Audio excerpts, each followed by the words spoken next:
Hi, എല്ലാവർക്കും നമസ്കാരം.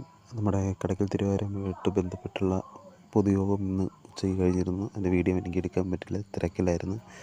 അതുപോലെ തന്നെ പലർക്കും സംശയമുണ്ട്, കടയ്ക്കൽ തിരുവാതിര 2026 എന്താവും എങ്ങനെയാണെന്നും പലർക്കും സംശയം ഉണ്ടായിരുന്നു. ആ സംശയം വേണ്ട. കഴിഞ്ഞ കൊല്ലത്തെക്കാട്ടും ഗംഭീരമായിട്ട് തന്നെയാണ് ഈ വർഷം ഉത്സവം നടത്തുന്നത്. പുതിയ സമിതിയാണ്.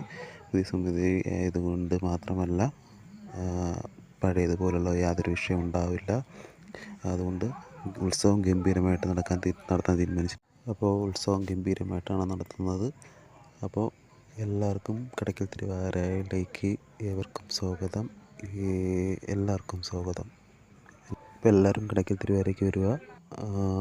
ആരും യാതൊന്നും വിചാരിക്കേണ്ട. കാരണം കഴിഞ്ഞ കൊല്ലത്തെക്കാളും ഗംഭീരമായിട്ട് ഉത്സവമാണ് നടത്തുന്നത്. കാരണം പുതിയ സമിതിയാണ് വന്നിരിക്കുന്നത്. ഏവർക്കും കടയ്ക്കൽ തിരുവാതിരയിലേക്ക് ഏവർക്കും സസ്വാഗതം ചെയ്യുന്നു. പുതിയ സമിതി. എല്ലാവർക്കും കടയ്ക്കൽ തിരുവാതിരയ്ക്ക് സ്വാഗതം.